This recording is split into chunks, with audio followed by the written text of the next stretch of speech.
मला सांगा सुख म्हणजे नक्की काय असतं, काय पुण्य असलं की ते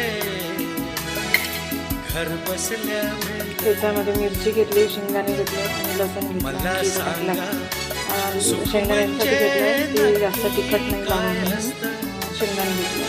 काय आपण पुण्य असलं की ते घर बसल्या मिळतं. मिक्सरमधून काढून ते चालण्यामध्ये खलबत्त्यात पण करू शकतो, पण मी मिक्सरमधून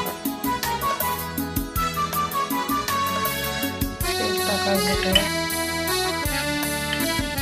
दान घेता नाही झोळी हवी रिकामी, भरता भरता